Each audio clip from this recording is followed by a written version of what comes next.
Evelyn Rose Whitaker's knees hit the frozen mud of Silver Ridge, Wyoming. Her 3 children collapsed beside her. The cold did not ask permission. It bit through skin, through bone, through hope. Evelyn's breath came out in short, broken clouds. Her hands were numb. Her legs no longer obeyed her. Behind her, no wagon, no town, no road back, only the ranch gate ahead, and the man who owned it. Her oldest son, Jonah, stood shaking, trying to be brave at only 11. Her daughter, Clara, clutched her coat, fighting tears. The youngest, Samuel, barely conscious against her shoulder. They had walked the last mile, because the stage driver would not wait. And Winter had already decided who was weak. The man stood in the yard, tall, unmoving, a shadow against the white sky. Everyone in Silver Ridge knew him.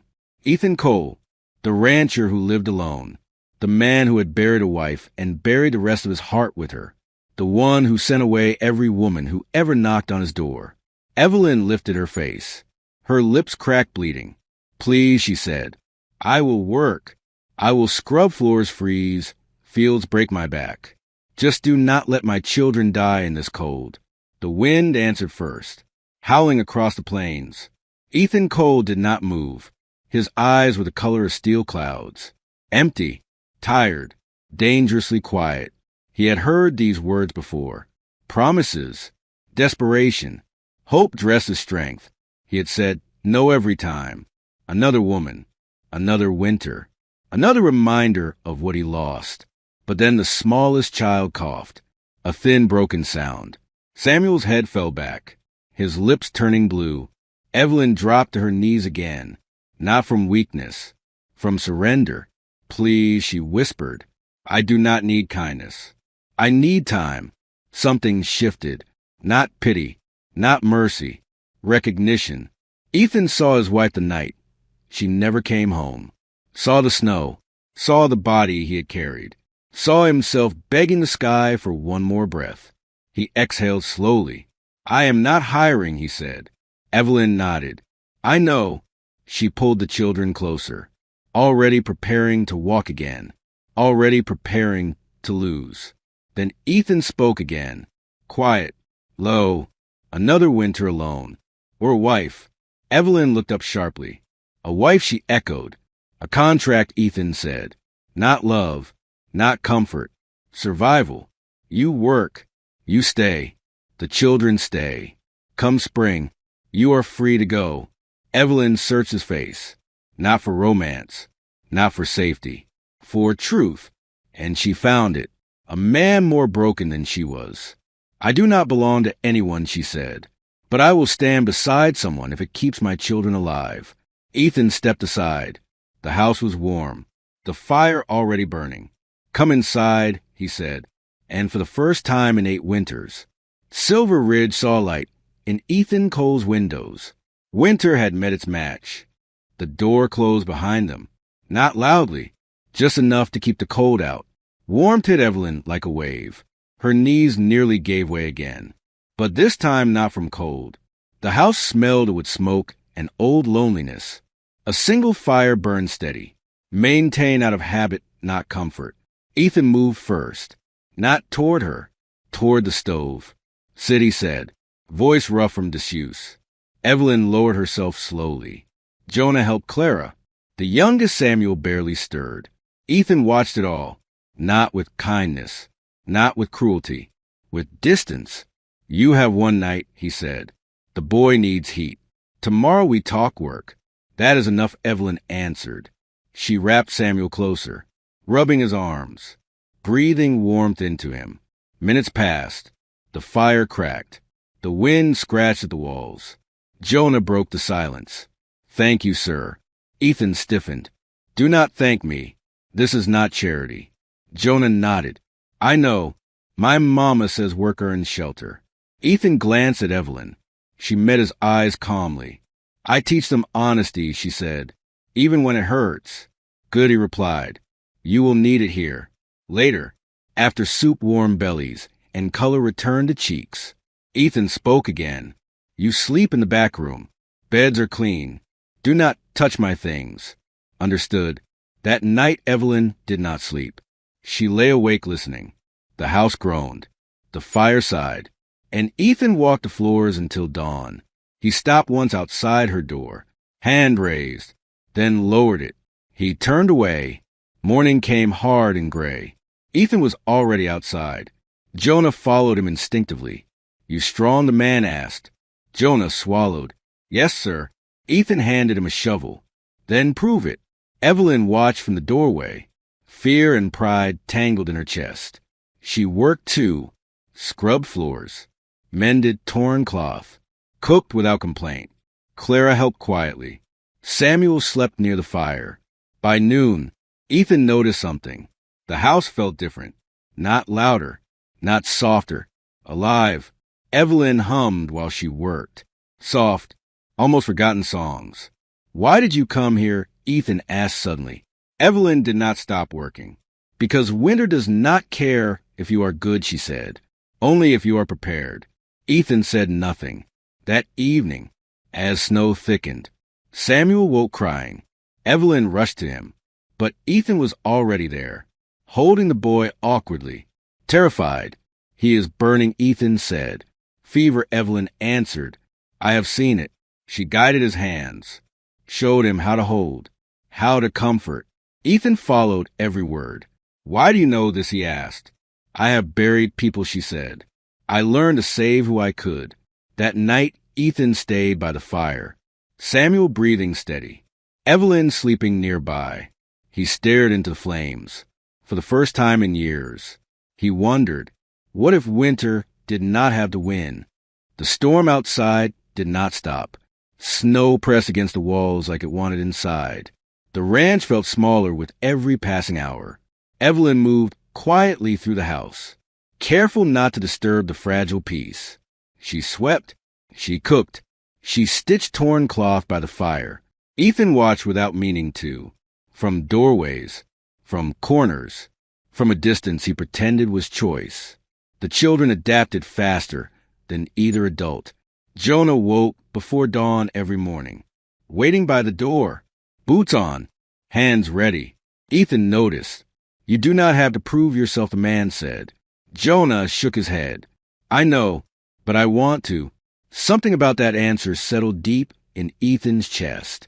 Clara followed Evelyn everywhere, learning without being taught, watching how strength could be quiet. Samuel stayed close to the fire, still weak, but laughing more each day. One afternoon, Ethan returned from the barn, snow thick on his coat. To the sound of laughter, it stopped him in his tracks.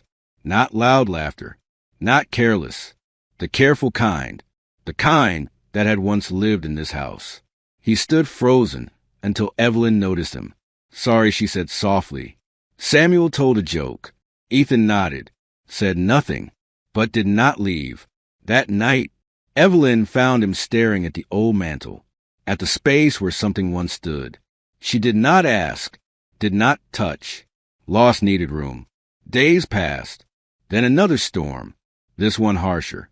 The fence line failed in the east pasture. Ethan prepared to go alone. Evelyn blocked the door. "You will freeze," she said. "So will the cattle," he replied. "Then we freeze together," she answered. He stared at her, searching for fear. Found none. Outside the wind screamed, but inside something steadied. They worked until hands burned, until breath hurt, until exhaustion replaced memory. When they returned, Ethan collapsed into a chair. Evelyn knelt, removing his gloves, rubbing his hands.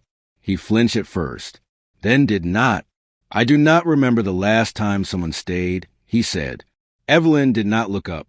"People leave when there is nothing left to give. I stay when there is still work." That night, Ethan dreamed, not of death, not of snow, but of warmth. Morning came with fragile light. The house felt different, less hollow. Ethan realized something dangerous. He was waiting to hear the children wake, waiting for the sound of life. And when it came, it did not hurt. Later, as Evelyn needed bread, Ethan spoke without looking at her. "Why did you really come here?" She paused. "Because hope is quieter than fear," she said. "And quieter things last longer." He nodded. Outside, snow finally stopped falling. Winter still held the land, but inside the house, something had begun to melt. The sky darkened before noon, a warning the land always gave, but few listened. Ethan listened. He had learned the language of storms, the way the wind shifted, the way animals went silent, the way cold sharpened. This storm would be brutal. Evelyn felt it too, not in the sky, in her chest. Something was coming, something that would decide everything. Ethan prepared without words. Ropes checked, tools laid out, horses restless. Jonah hovered nearby, watching, learning, absorbing. "Stay inside," Ethan said. "All of you." Evelyn shook her head slowly. "If you do not come back." "What do I tell them?" The word stopped him. He turned, met her eyes. "Come back," he said quietly. "I will." The storm hit hard. Snow fell sideways. Wind howled like it was alive. Hours passed. Evelyn kept the fire going, kept the children calm, kept fear locked deep inside. Then she heard it, the sound no one wanted to hear. A distant crack. The north fence. Cattle scattered. Without thinking, she pulled on her coat. Jonah saw her. "Mama, no. I am not leaving you. I am going to him." She stepped into the storm. The world disappeared instantly, white swallowing everything. She followed instinct, followed the faint shapes, followed the fear pulling her forward. She found Ethan near the ravine, struggling alone, hands bleeding, horse panicking. Ethan shouted her name. Anger and relief tangled. "I told you to stay back." "You came back," she answered. "So did I." They worked together, hands numb, breath burning, time meaningless. At one point, Evelyn slipped. Her body slammed into ice. Ethan dropped everything, pulled her up, held her against him. "Do not ever scare me like that," he said, voice breaking. She looked up, snow on her lashes, truth in her eyes. "Then do not make me choose between waiting and losing you." Something shattered then, not in the storm. In him, they finished the fence barely, returned to the house barely. Inside, Evelyn collapsed, shaking violently. Ethan stripped off her coat, wrapped her in blankets, held her close to the fire. "Do not leave me," he whispered, not to her, to the world. Evelyn looked at him, really looked. "I am still here," she said. I stayed. The children watched quietly, understanding without words. That night, Ethan did not sleep. He sat by the fire, watching her breathe. Winter had tried to take them. It failed, but it left something behind. Truth. And truth could not be buried again. The storm passed, but it left marks. Not on the land, on the people. Morning light crept through the window, soft and unsure. Evelyn woke near the fire, blankets heavy, body sore, head clear. Ethan sat across the room, boots off, coat still on, like he had not moved all night. "You watch me," she said quietly. He nodded. "I needed to." She pushed herself up slowly. The room tilted then steadied. "You should rest," Ethan said. "I will later." The children stirred.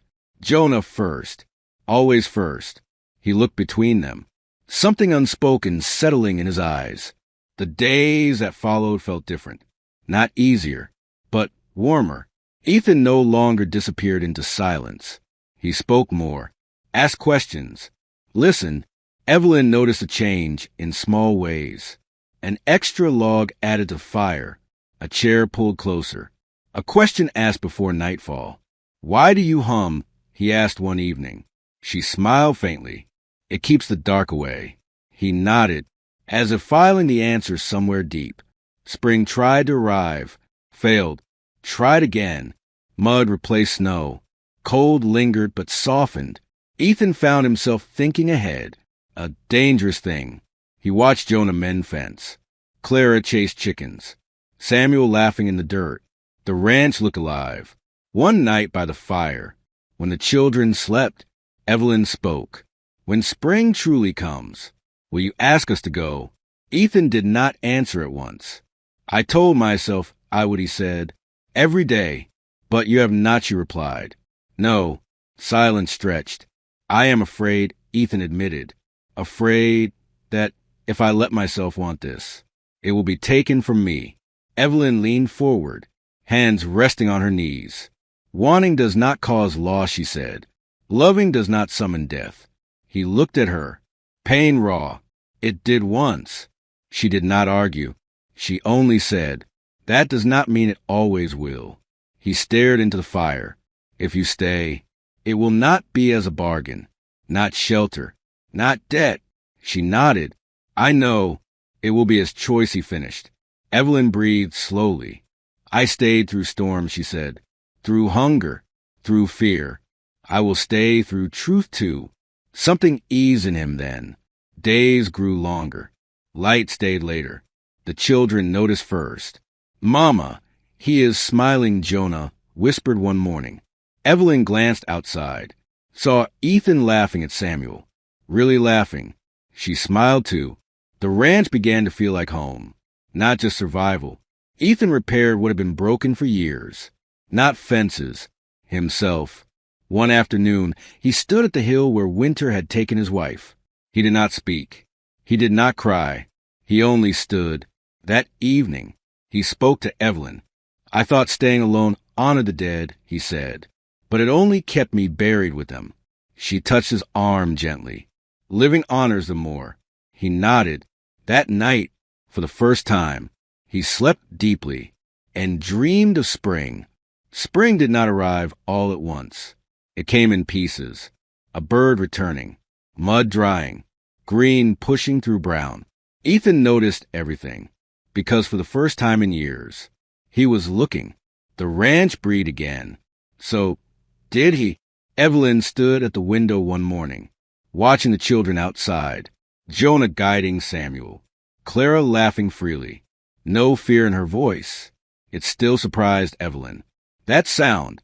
Peace. Ethan joined her, not speaking, just standing close. I thought spring would scare me, he said finally. Why? Because it meant staying. And staying meant risking. Evelyn nodded. Risk is the price of belonging. He turned to her. I have nothing left to lose, he said, then corrected himself. I have everything to lose. She smiled softly. That means you are alive. They walked the land together that day, not as employer and worker, not as shelter and debt, as equals. Ethan showed her the south pasture, the high ground, the place where snow melted first. This is where I thought I would die alone, he said, old and forgotten. She met his gaze. You were never forgotten.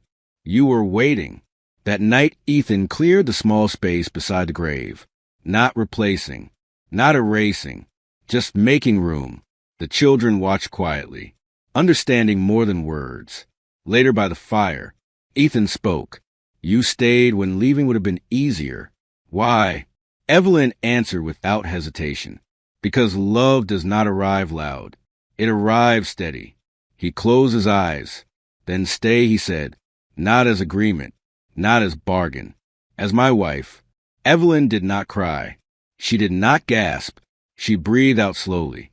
I choose you, she said, not because I must, but because I want to. The children heard the words, felt them.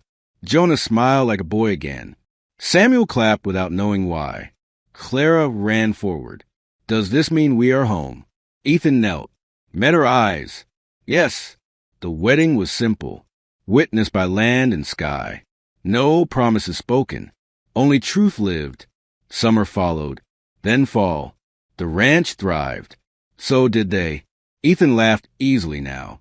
Evelyn slept without fear. Winter returned, but it did not own them, because this time they faced it together.